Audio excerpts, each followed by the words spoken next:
I'll call this meeting to order. This is the work session of the Boise City Council, June 14th, 2022. Clerk, would you please call the roll? Agent. Here. Clegg. Here. Halliburton. Here. Sanchez. Here. Willits. Woodings. Here. 5 present, 1 absent. Thank you. First item on work session agenda is filmography. Jamie Henserling is going to talk to us about proposed ordinance to regulate filmmakers. Hopefully both make it easier for them to do their work, but also safer for everyone in the city as their work is going on. Jamie. Thank you, Madam Mayor, council members.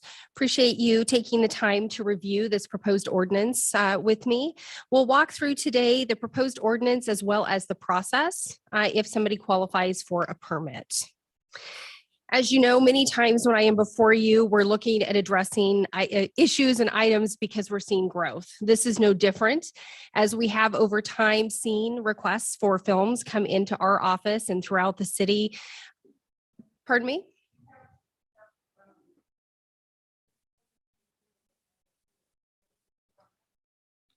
It is on the outside here. Would you like it on both screens?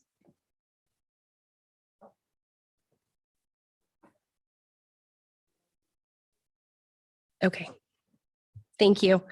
So as mentioned, we're seeing not only growth in the community, but also a growing interest for the use of public spaces to produce everything from music videos to commercials and the like.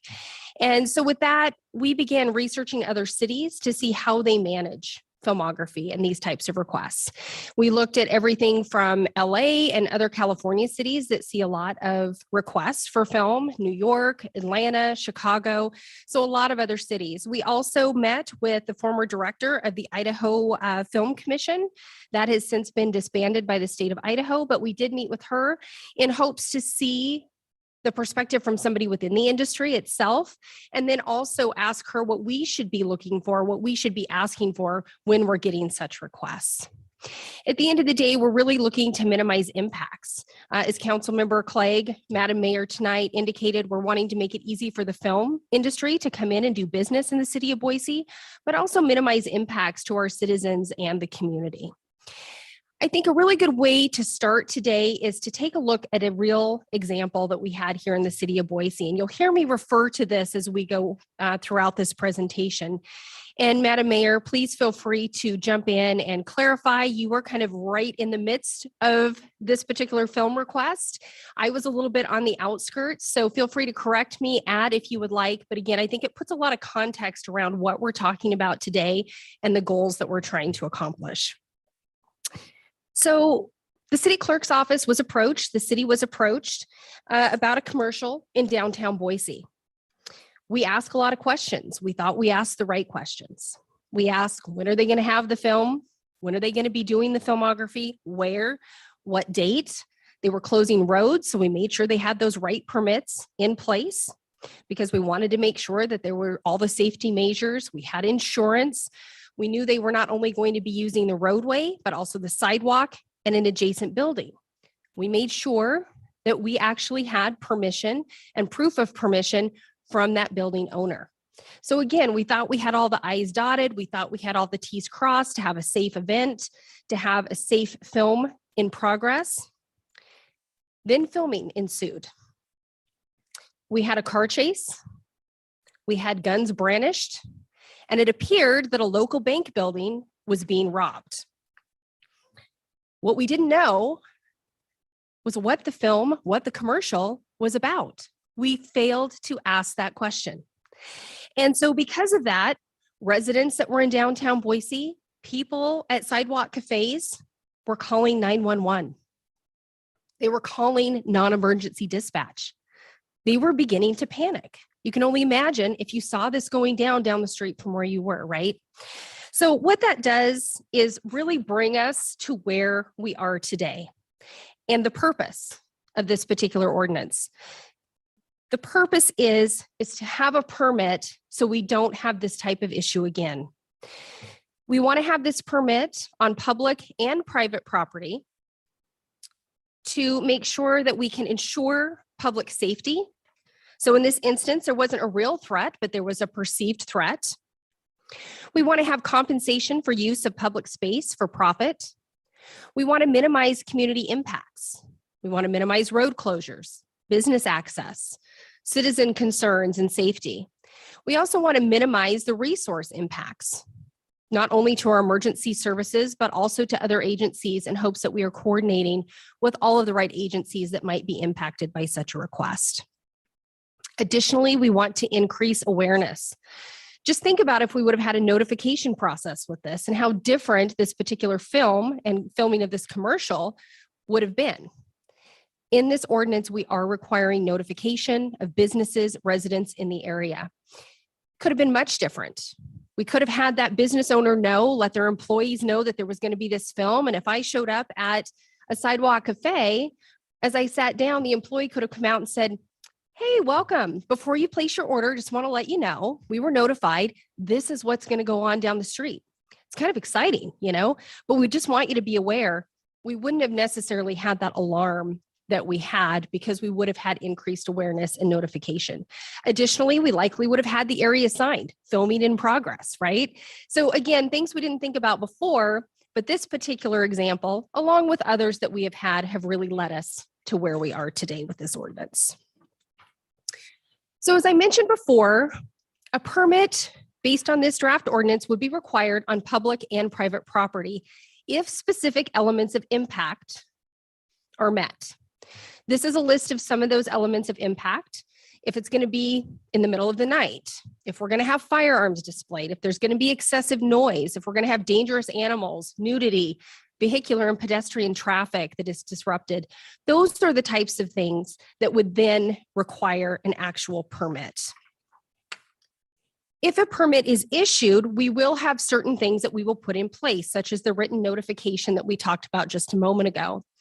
Also, we would want acknowledgement for the city in that particular commercial or anybody who had a filmography permit with us. We would make sure that they had all the required licenses necessary. So whether that's ACHD, ITD, a citizen use permit, drone permits, and the like.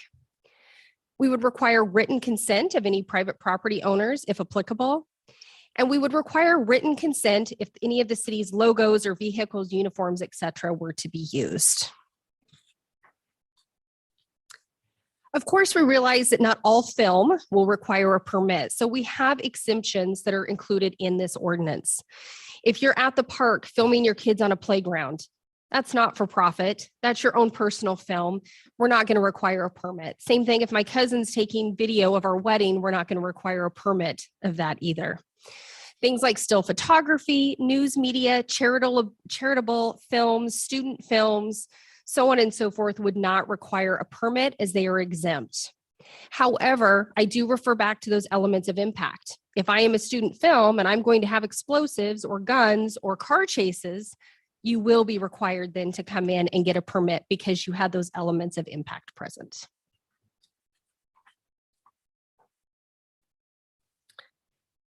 So if you hit one of those elements of impact, you will be required to fill out an application per this ordinance. Very similar to any other application that we have for business licensing. Also, this aligns very nicely with what we do for special events already, because many of the things that we're asking for are similar. So everything from contact information to the working title of the filming project, of course, dates, times, and locations of where the filming is going to occur. Per our discussion with the past director of the film industry here in Idaho, we had the number of personnel that she recommended, helps us understand the scope of the film. Same thing with the nature of filming and the equipment to be used. Again, that just helps us gauge how large or small the impact might be. Further, and again, much like a special event, we do want a plan, everything from a staging plan to crowd control to traffic control plans. We also, if there's going to be changes at the last minute, want to be updated as to what those changes are so we can all be aware. There are insurance requirements. $1 million liability insurance would be required. If there are things like vehicles, there would be insurance requirements on that, workers' comp as well for employees. Again, very much in alignment with what we do for special events. Occasionally, we may require bonding. It's not a requirement for every event, but I think a very simple example is if we had 6 confetti cannons up on buildings in downtown that were all going to be shot off, we might want bonding because that's a huge cleanup project. And if for some reason the production company doesn't clean that up, we don't want the taxpayers burdened with that. So their bond would cover cleanup costs in that instance. Initially, we would have the city clerk's office intake any permits and applications.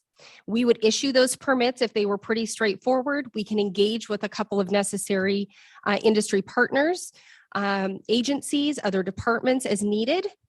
However, if it does rise to a level of things like we need multiple agencies and it crosses various jurisdictions, and because of some of the stunts that are going to be going on, we have to have emergency services nearby, those types of things, we would then look to the special event team as kind of the one-stop shop with all of those resources to really help that film industry, that production company understand what all of the different pieces are that need to be considered, all the permits and all the contacts. So again, really a one-stop shop to make it easy for them, and then uses our already existing time as a special event team to review those types of requests. So as far as next steps, today we are here seeking your direction on what we need to do next. Are we on the right track? Are there other things that you would like to see in this ordinance that may not be present, or things that are that you would like to have removed? Once we get that direction and we get a final ordinance, we will be required to hold a public hearing on the fees. Based on the current council schedule for summer, as well as other large public hearings that are already on the calendar, we would be looking at August 30th, probably at the earliest time, unless otherwise directed by you to include it in another council meeting. As you can see, there's different fees that we would want to consider. Some are already established. The application fee, for instance, has not yet been established because we want to make sure we understand the administrative burden on the city and that we're covering those costs. So once we get final direction, we'll be able to go back and calculate those fees. Additionally, we'll have system implementations as well as website updates, and there will be some development costs for those. But with that, thank you for your time, and I'll open it up for any questions that you might have. Thank you. Questions for Jamie? Madam Mayor, Yes, Councilmember Pro Tem Whittings. thank you.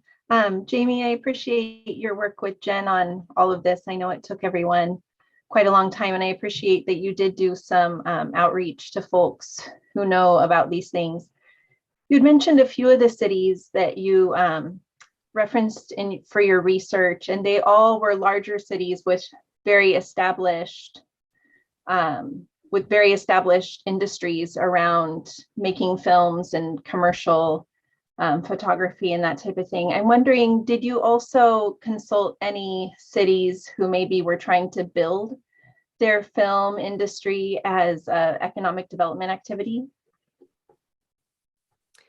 Madam Mayor, Councilmember Woodings, I can go back and certainly get a list of cities. I was not involved in some of the initial development of this code, so I can go back and take a look at those that were involved and get the list of those and report back to you on that. But I don't really have an answer for you on other specific cities that we have looked at. Yeah, because my concern with only looking at cities that have very established industry is that I've been involved in this not as long as the council president has, but for quite a while. And I really look to it as an economic development activity. We want folks to come use our public places. We want film crews to be here in Boise.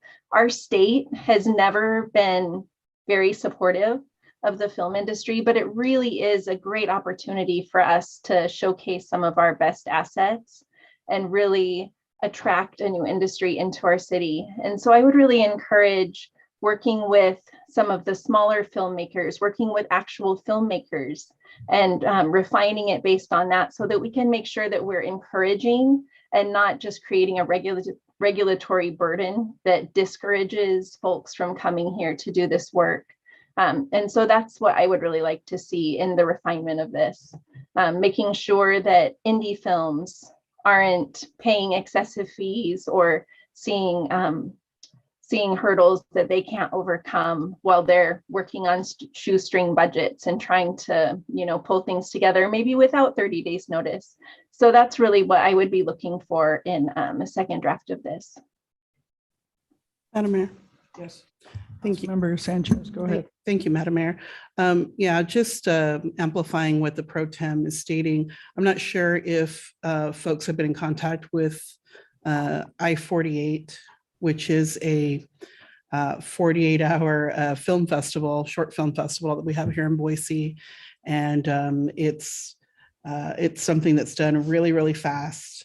And I think people take pride in the different ways that they're able to highlight the different assets that we have in our city and in our state. So I agree with the pro tem. If there's a way we can ensure that those safety measures that you mentioned, Jamie, I absolutely think anything we can do to make sure that people are doing this work safely, but also balancing that we don't want to create a bureaucracy where people are discouraged from making the most of what they have. And certainly in these lean times that we're entering, I think anything that we can do to promote the arts and encourage people to make the most of what they have, I think we should do that. So if we haven't connected with I-48, I hope we do.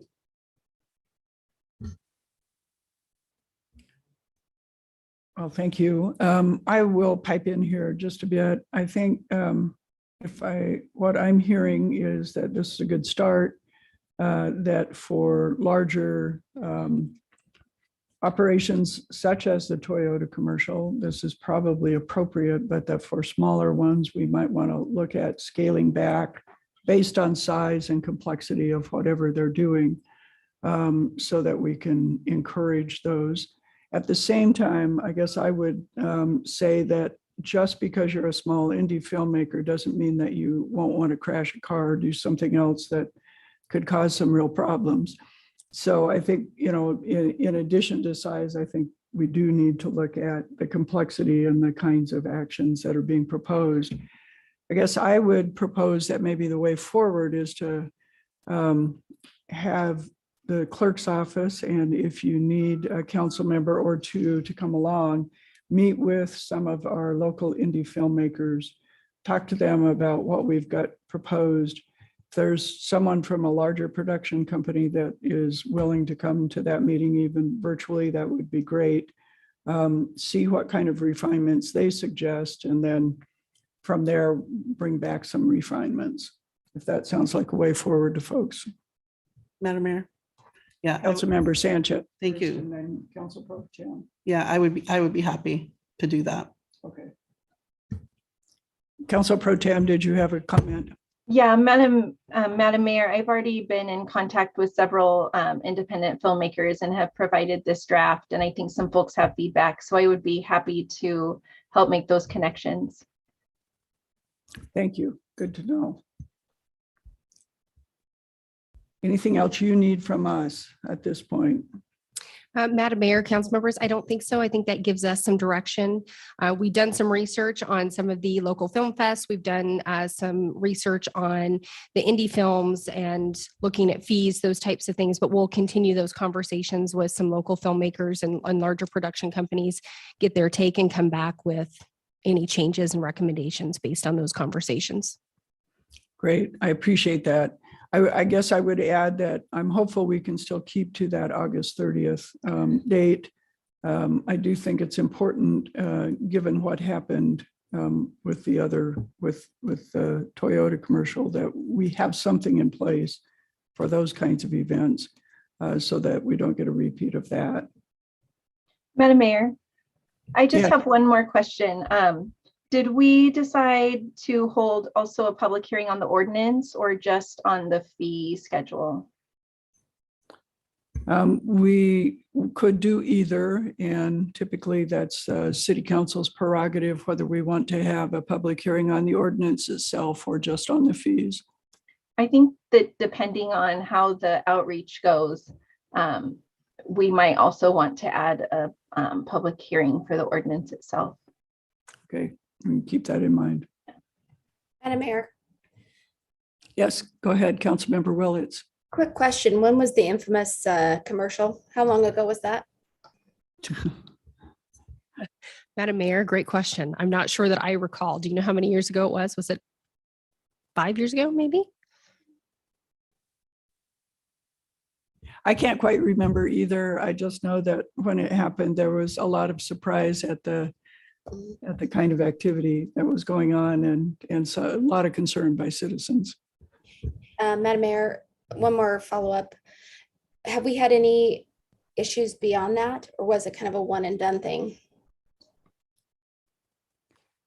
Madam Mayor, Councilmember Willetts, that's probably the most egregious that we had, but we have had other challenges with other films, commercials, some things that have gotten approval, other things like some music videos on some city property that didn't get any approvals, no insurance requirements. So I just think it's really important that we have a standard across the board to ensure that everybody has the same rules, the city is, held harmless, et cetera. Thank you. You're welcome. Any other questions? All right. Thank Thank you. We'll look forward to having you come back. Item 2 on the agenda is community engagement update. Maria Wieg is here to update us.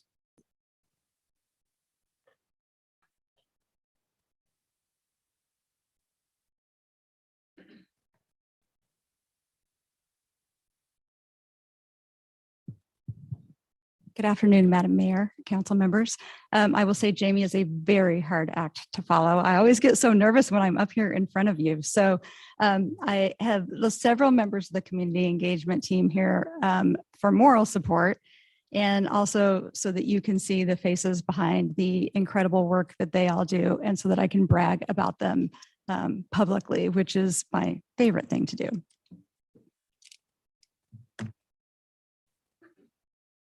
So I'm here today to just provide a bit of an update on the Office of Community Engagement. You all have invested in this work substantially over the last really 5 years since its inception, 7 years since its inception, and it's grown. The model has worked really, really well.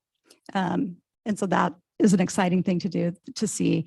And we've added bodies of work and done additional kinds of pieces, and are really guided by the idea that our office exists to reflect the people who live, work, and play in our community, and to engage and empower them in innovative ways to create and sustain a Boise for everyone.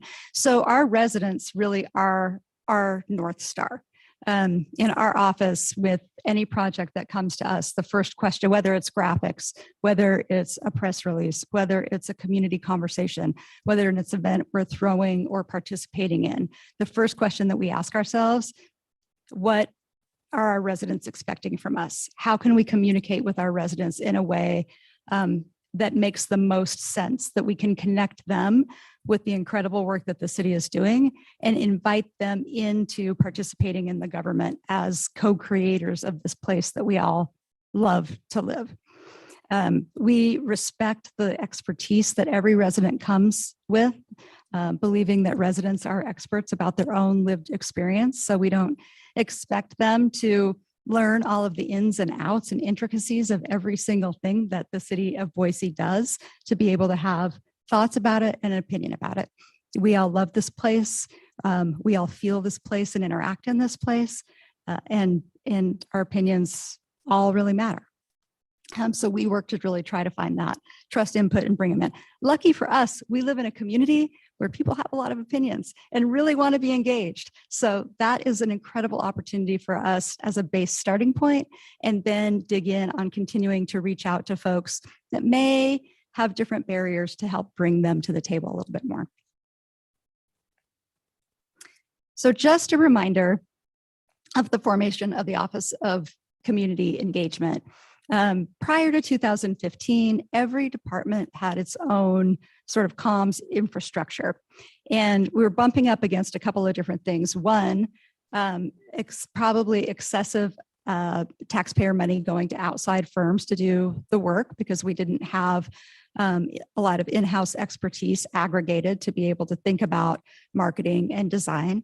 And two, because we were doing a lot of competing with ourselves, right? So not having conversations about what press release is going out today or tomorrow, overlapping priorities, and difficulty with folks hearing a single voice or a coherent, consistent voice out of the city.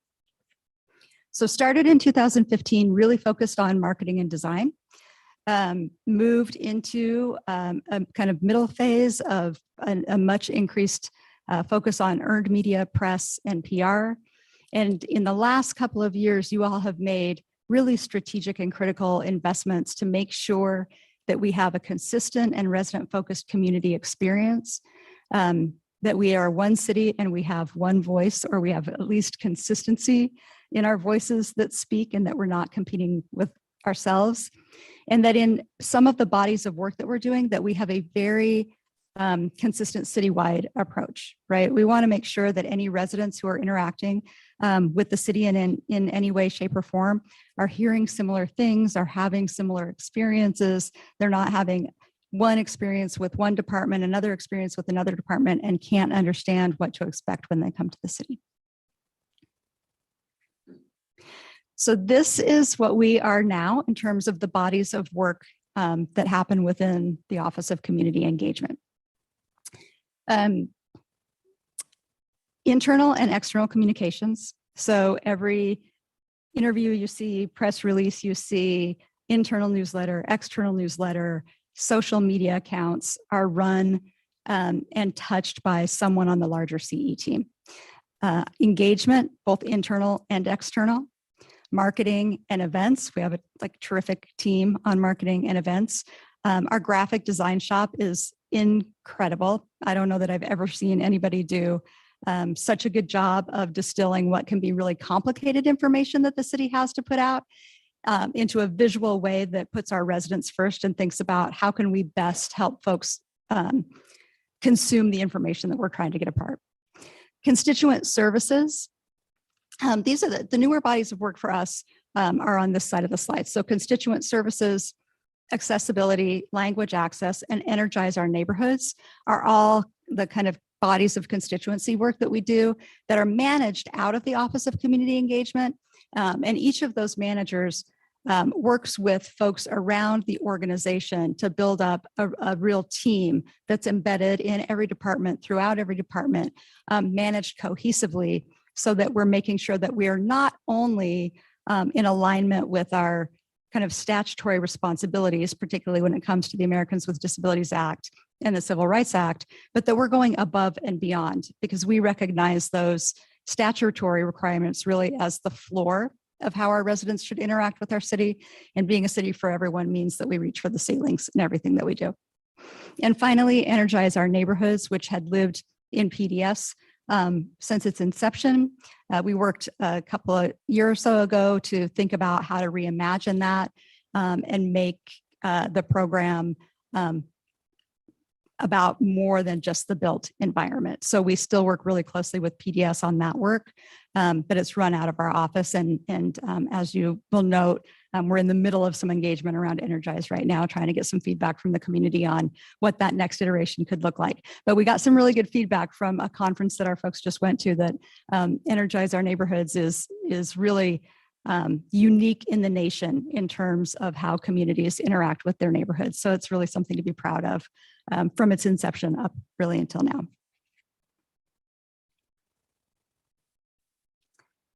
So our business model should be pretty familiar to you. It is similar to many of the internal service departments. We focus on kind of three areas: department-specific support, council and mayor support, and citywide support. I always like to say that we're an internal service office with an external mission of being that connective tissue between all the incredible work that goes on in the city and the community. Sometimes subject matter experts can use a little help figuring out, how to translate the complicated things that we do into something that everyone can understand.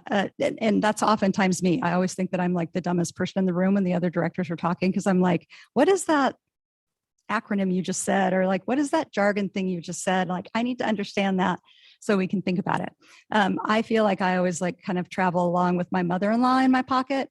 And I'm like, how would I talk to my mother-in-law about this? Like, how would I talk to my neighbor? How would I talk to the person I just got coffee from? Sometimes they out-talk me because they know way more about water renewal, right, than I do. But sometimes they're like, can you break this down for me? Like, I don't get it. So our business model really focuses first on really department-specific support. So we have CE leads, about half of which report directly up through the Office of Community Engagement, half of which are embedded in the departments for a various number of reasons. Model works really well. And they are really the liaisons between the departments and the Office of Community Engagement. So what the departments get is a subject matter expert in engagement and communications, and access to the fuller CE team, and that also somebody who can become really familiar in the work that they do. So much like HR, who talked about their upcoming HR model, it's really similar, right? There's a real value in having somebody who can become really knowledgeable in the work that the department does, but also bring an extra set of skills and access to a broader set of skills and tools that may not exist naturally within the department. We also do a lot of council and mayor support. We always say, typically what happens is one of you or somebody in the mayor's office says, hey, we've got this great idea that we want to do. And that's when we really get activated and think about how to communicate it, how to work about it. Does it need engagement? What do we need to do? So a great example of this is the animal licensing work that former council member TJ Thompson was so passionate about. Like, once you all passed that, we worked on the front end with all of you to make sure that we were telling the community that that ordinance was about to happen, communicated immediately after it passed. And then once it passed and ready for implementation, our whole team got to work in creating a marketing plan, changing and updating the website, working internal channels to make sure we had all of our ducks in a row. And we're in the middle of putting on events and doing a lot of advertising. And we created great signs to put in parks to remind people of what was going on. So that's kind of how our team activates. We work closely with your staff and with mayor's office staff so that when these things arise and occur, they connect with us. Amanda's great about connecting with us and just saying like, hey, this is coming up. This is coming up. How can we have a little bit more interaction and community engagement around that? And then citywide, we have a centralized kind of subject matter experts and services, which is really, really helpful because it gives us the ability to pivot to topics or urgent community needs. So not a fun thing to talk about, but when the mall shooting happened, we actually were in the middle of one of our content planning meetings. I had just come from another meeting and we jumped onto that. I saw a bunch of stricken faces. We realized what had happened and we just very quickly pivoted. We pulled together the full CE team. We pulled everybody off of everything. We were quickly able to shut down any of the social media channels. We knew the community was going to be focused on what had happened, needed information from us, needed information from BPD, and that we were going to need to do some caring for our community. So we had Constituent Services at the table. We had our marketing and events team at the table. We had relationship folks at the table. We pulled back everything to support our public safety PIOs to make sure that they could focus on what they needed to do. And we filled in around them. So for that full week, we were 24/7 responding to that event in our community, working with the Mexican consulate, working with the folks at the mall to put on that event. Our graphics team turned around a beautiful banner that still hangs in the mall today. So just an example of what having a cohesive team with the different levels of expertise is able to do when we have to quickly pivot to respond to an event in our community. So as I said, we're a citywide team. I would say that 90% of what comes in front of you at a work session or at a council meeting has been touched by one of the people on the CE team. I watch these all the time and I hear people say, oh, we did some engagement around this, or we got great press around this, or we did this around this. And I will tell you that that is all the work of like the incredible people that make up our team. So we have our senior leadership, our senior managers, most report directly through CE, but we also include parks, public safety in that, and the mayor's office communications director as part of our senior leadership team. Our CE leads, as I've mentioned before, we are assigned to every department. Every department is covered and has a direct relationship with at least one person in the Office of Community Engagement. Some more, Public Works, for example, has 2 enterprise funds, and those enterprise funds have folks that focus directly on them.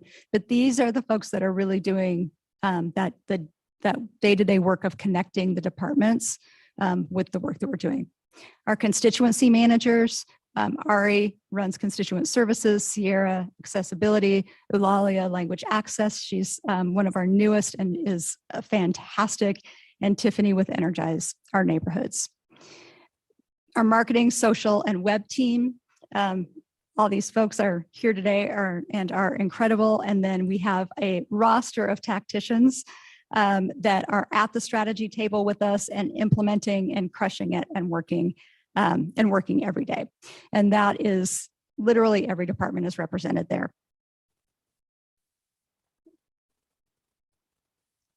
We try to be really thoughtful when we're thinking about engagement. Because it can be really easy to say, we need communications around this thing, or we need engagement around this thing. So we've broken it down into 5 areas, and many times projects do more than one thing. But the first thing we do is ask, like, what is the goal? What are we trying to get out of the engagement we're doing?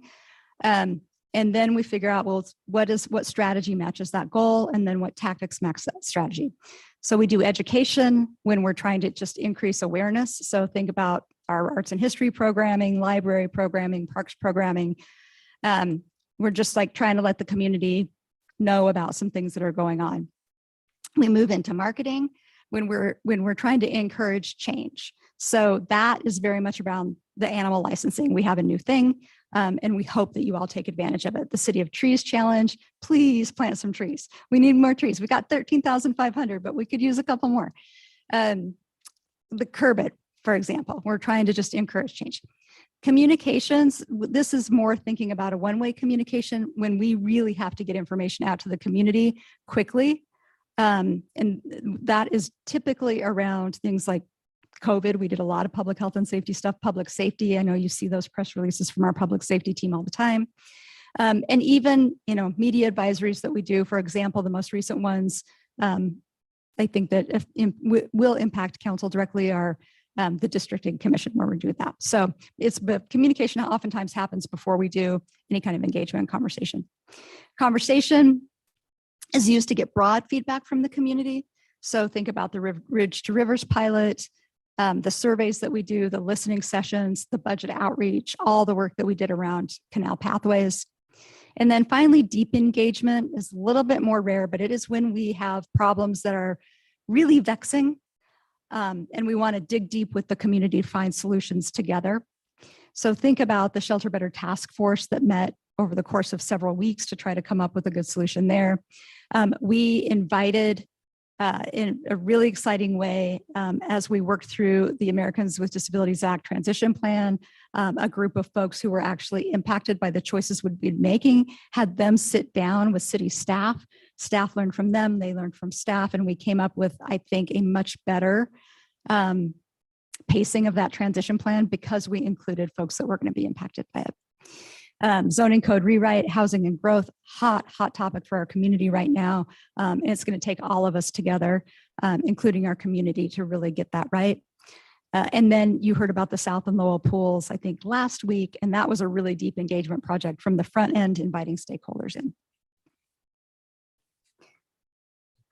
So just see these faces every single time somebody tells you, we had an engagement, we had a listening session, because it's these folks and so many more who are doing that work, who are out in the community all the time. So I think I just wanted to give a brief overview of some of the tools that we use externally, Anything you see on the web is CE. The surveys are all CE, social media, earned media, paid media, events. We're really amping up our intercepts, and that simply means, maybe going and hanging out at a coffee shop, or going and hanging out at a laundromat, hanging out at a grocery store, going and hanging out at a local event where we actually find people and can just have conversations with folks where they are doing their own thing. We know that we shouldn't always expect people to come to us. So we're always looking for ways to go to people. We still have found that direct mail is really impactful. Maybe surprising to some of you. We do a lot of testing of the methods to see what works the best. And what we found is that on our surveys, for example, and I can't remember the exact percentage, I feel like it was 27% or something like that, of the responses we got on the last zoning code rewrite survey were from a direct mail piece that we sent out. So folks are still reading their mail. We also did some poster distribution around town in both English and Spanish, and had them placed in places of high importance where we wanted to try to get more feedback from parts of the community. And I think we'll still continue to test that and try that. Again, with unique QR codes, we're able to find that. If it doesn't work, no harm, no foul, but it's worth trying to get out into the community as best we can whenever we can. We work really closely with local partners. You'll remember, particularly like on the ARPA outreach, we had a lot of one-on-one conversations with specifically impacted community members to make sure that those investments were going to go places that people really needed them, where they can make the most impact in the ways in which they can make the most impact. So for example, when we talked about food security with the community, what we found is it was less about, oh, hey, I can go and get some shelf-stable foods, and more about, man, I just don't have access to enough fresh food. Where can I get that? That's incredibly invaluable information for us, right? Because it will allow us to work with community partners, create policies, and create programs that actually respond to the needs of people in the way that they need us to be responding. You don't find that out unless you actually just take the time to sit down and ask. Internally, we do a lot of internal communications as well. I think most recently you heard from HR. We've been partnering with them on recruitment. It's a big issue for the city. I'm going to pat our team on the back, our senior managers. We have a 0% vacancy rate right now. I should knock on wood and hope nobody gets poached. So we work through Boise Home, providing communications through the directors around the organization. The employee events, we're planning another one for this summer that we'll love to have all of you out, and employee newsletters, supervisor meetings, just making sure that we're pushing it all out. One of the most powerful things I think that we're able to provide throughout the organization through the group that Ari has put together are FAQs and talking points that get disseminated to all frontline staff in real time. The idea is if somebody calls the front desk to ask a question about how to pay a parking ticket, while they have a live human being on the phone, they may also say, oh, hey, what's going on with that interfaith thing? We want somebody to be able not to say, oh, I don't know, let me pass you on to somebody else or pass you on to somebody else. So Ari's really built out a strong system to make sure that that frontline folks throughout the organization have the information at their fingertips to be able to provide answers to the community. So just a few metrics because we think they're fun. Also realized one of our to-do list items is to make sure that we're tracking this even better than we have up to this point. So pictures of the watershed event, which was so fun this year. We had about 500 people show up. Might have been for the free tacos and ice cream, but we think it was because we put on really fun events. We have since June of 2020, and take note, half of that year, all of that year was really COVID. So most of these events took place as we started coming out, but we've had over 200 community engagement events. That's a listening session, that's a budget interactive, that's an event like the watershed event. But we are almost everywhere all the time. We've done over 1,700 graphic design projects, and that's anything from a bookmark at the library to signs in parks, to the little signs you see throughout City Hall. Our graphics team is beyond compare. They're incredible. We average over 4,000 web updates a year. All of the website city website comes through the CE shop, and that includes new website builds. You'll see shortly that next up for us is the library website redesign. And we've completed approximately 30 surveys across 9 departments. And the surveys is where we've been really digging in to try to make sure we're getting deeper and reaching more into the community. We, as a matter of course, translate every survey into Spanish. And have worked to get those out into the community more so that we can get feedback back from them. And we've been working with community partners to make sure that we're doing that in really meaningful ways. Like sometimes we actually have been asking folks to host meetings with the survey where they can go through it with people who may not have the same comfort level with taking a survey. Just some fun social media metrics for you all. We operate 24 Facebook pages, anywhere from 271 followers to 49,000 followers. Instagram, we have 10 Instagram accounts from 1,100 followers all the way up to 33,000. Twitter, 274 followers to up to 50,000 followers on 9 Twitter accounts. And we try to be pretty strategic about what kind of information we place on all of those platforms because they all have somewhat different audiences that are looking for somewhat different things. Currently should be on everybody's radar screen, and you will, I imagine, be getting a lot of invitation to events. We have upcoming employee appreciation events. As I said, we're in the middle of our Energize engagement. Tiffany will be back at the conclusion of that with some recommendations. Zoning code rewrite. We are knee deep in that and will be until you all pass our new zoning code. And that has been really fun and good and rewarding work and important for the community. In the middle of our animal licensing marketing campaign, working on an alternative transportation campaign. There's no time like $5 a gallon gas prices to encourage folks to use alternate transportation. We have started planning the next neighborhood interactive, hopefully for this fall. We are working very closely with the library on their strategic planning process, their website redesign, and then some fun events that are coming up that we're very involved in: You Stick and Bloom, 4th of July, National Night Out, and the Pride Festival. And then looking forward, this is more internally looking, the things that we want to continue to get better at. We are looking now to see if there's additional digital tools in maximizing our internal resources, right? We know that folks are engaging with information at a really fast rate and really quickly. My nephew was here last week. He's 2 months from being 16, and I asked him, we were in the car, and all the parents tell me that like the best time to have conversations is in the car. So he's like on his phone all the time. And I was like, so what are you doing? He's Snapchatting. And I was like, well, what do you use more, Snapchat or TikTok? Do you have TikTok? I have TikTok.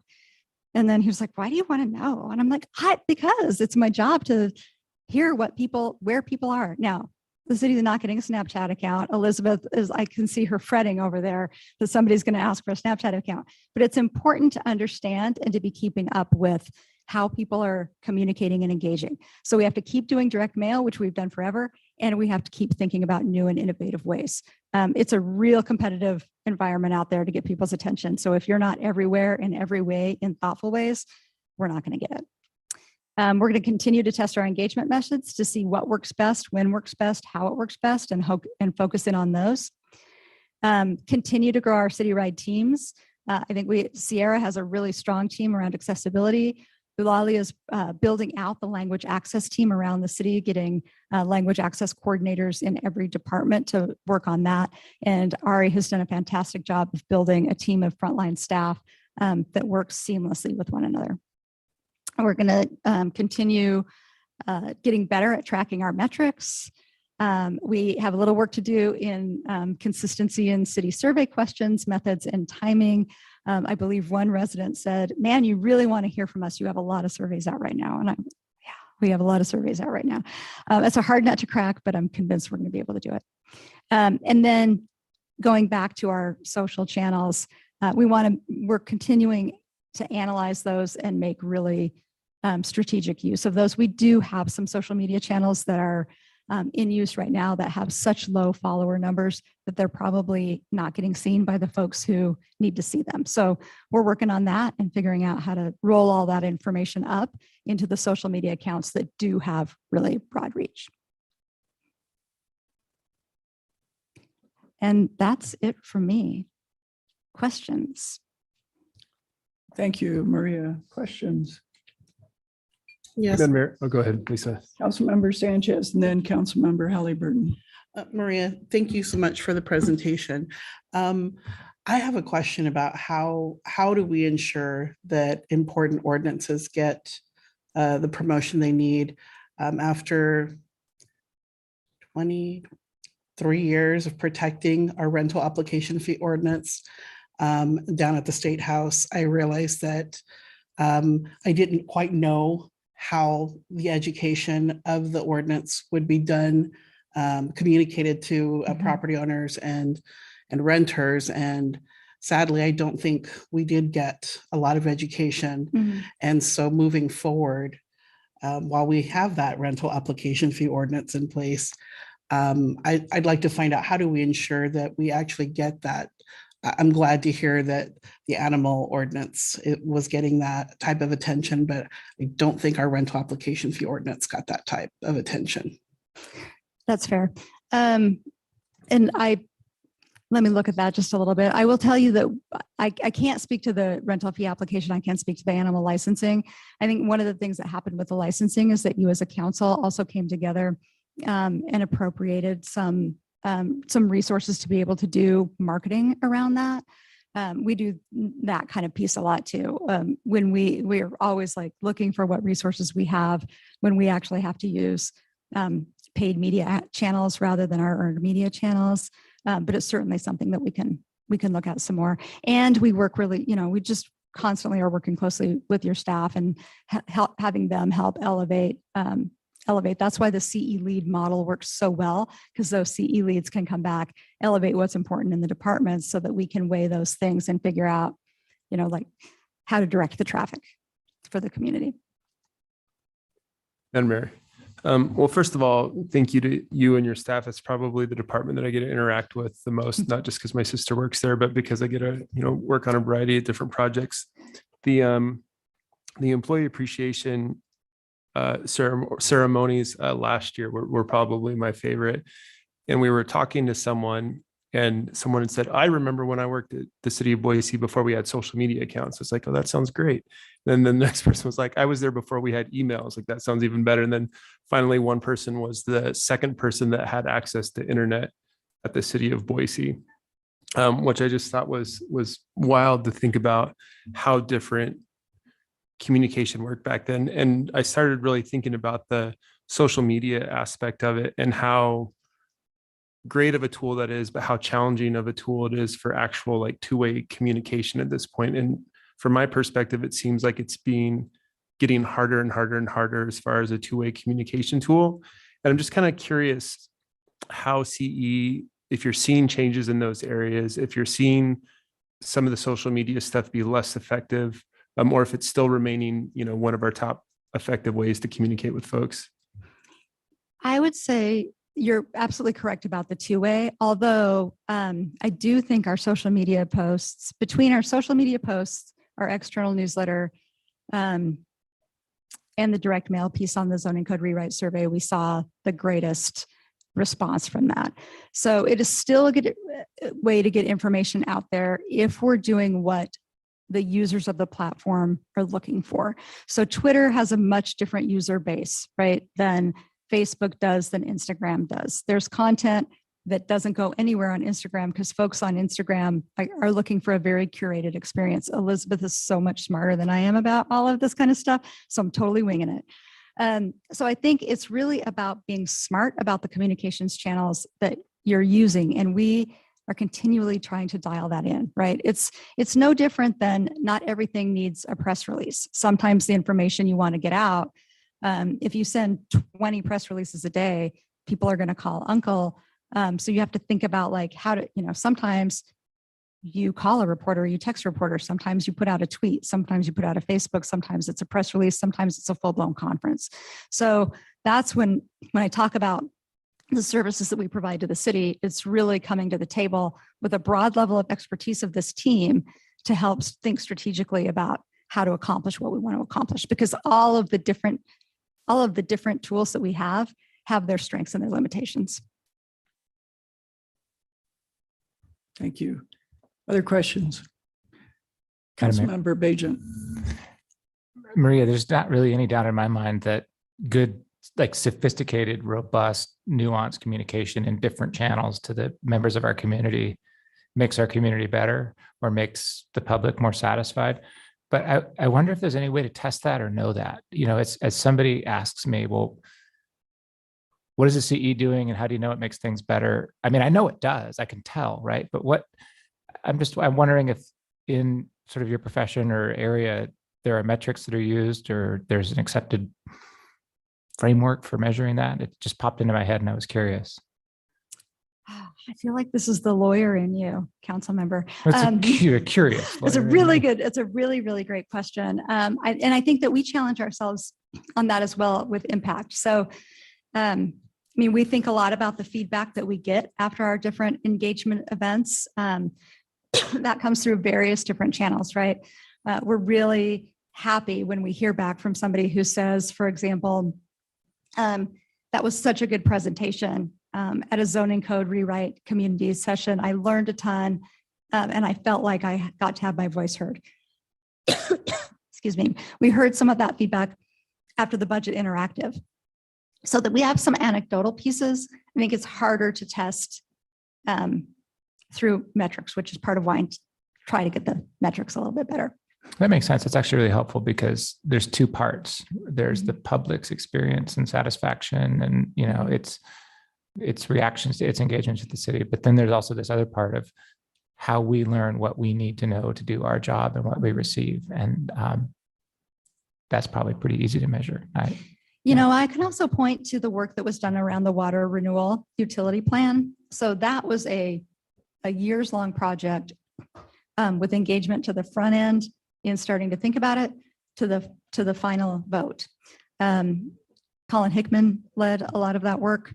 The community engagement team did really, really deep engagement throughout that process to understand where the community was in thinking about water renewal, what values the community has in relationship to water. And then at the end, we saw an 80% vote in favor. We would not have gotten 80% of that vote if that plan was not aligned with the community's values. So that's why we spend so much time asking on the front end. And that I think probably is the most tangible example of getting it right. When we do it right, you can see it in those kinds of numbers. That's a really great example. Thank you. And thank you, Colin. Maria, I'm going to ask a couple of questions. I haven't seen if my other two council members want to. One is the surveys. You began to touch on it. I'm curious what expertise we have in writing the surveys. Do we work with the academic community? Do we have enough expertise on staff? Are we writing them in a way that isn't biasing the answers, those kinds of things? And then the other is, as we gather data from the surveys, how are we analyzing it so that, you know, again, we can get a little bit deeper look and not just those top line numbers? Sure. We have partnered with some statisticians from BSU on some of the surveys. Oftentimes our surveys are really part of the larger engagement effort. So they're one way that we gather information.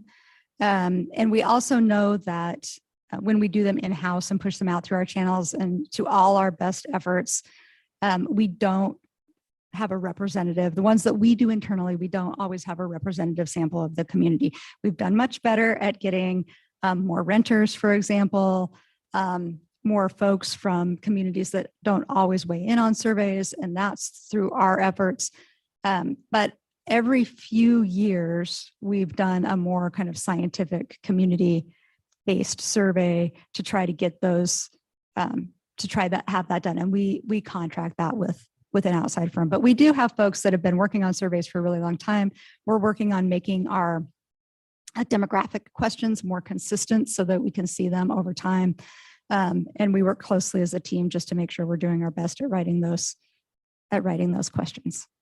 So I guess a little follow-up on that and on Councilmember Bajan's question, and also your comment about some of the social media channels that are not being very well followed or utilized. I think a really valuable thing for me as a council member would be yearly, maybe twice yearly report of metrics. And it doesn't have to be perfect, because as we know, when we decide to try and measure things, we in the beginning sometimes don't know exactly what to measure or what we're going to find out, but at least we can begin seeing trends. And from those trends, we can begin determining what are the things we need to measure more or differently or whatever. So I guess I'm looking forward to seeing not just a verbal report, which was really interesting and good, but also some metrics behind it about how many people are being reached, what seems to be the most successful, what are we getting the most information from, whatever. But, you know, you guys, I'm sure have been thinking about it, but it would be really helpful to see that. We are. In fact, I just asked our marketing manager to be in charge of creating more of our like metrics tracking. One of the things that is so tricky is that all of these platforms on a fairly regular basis change that functionality. And so it's been really, and they make it much harder, frankly, right? Like it used to be that you could go on and see it all on one page and it was consistent. You could compare pages with one another. All of that stuff is getting much more difficult in a much more kind of manual way. So Jen Peterson, our marketing manager, is like a thinker's thinker. She's very analytical. I've asked her to kind of take on, how can we start creating a more regular report to just track those trends? Great, thank you. Any other questions? Madam Mayor. Councilmember Willetts. Hi, thanks, Maria. This was a really interesting presentation and answered a lot of my questions. I do have an acronym question for you, though. Can you go back to the org chart? A couple of slides back. Oh, And while she's doing that, just a reminder that we are at time, so be as quick as possible. If there's follow-up, we can get follow-up. that'd be great. Thank you. Okay, the MO Comms Director on the senior leadership. What is MO? Mayor's office. Okay, perfect. And then one other question is, you talked a lot about gathering information and doing surveys. How are those surveys typically distributed? Through every channel we've got. So we send them out in the external newsletter. We post on our social media channels. I think we ask all of you to share on your social media channels. Typically, we oftentimes put out a press release. We've done poster distribution. Depending on the survey and the folks we're really wanting to make sure that we hear for, sometimes we've added direct mail on top of that. So we really put, depending on the survey, every tactic in the book that we can throw at it. And we're continuing to evaluate which ones of those were the best. Thanks. Great. Thank you. Well, we are at time, and if anyone has follow-up questions, I'm sure Maria will be happy to answer them. With that, we'll adjourn for a break and be back at 6 o'clock.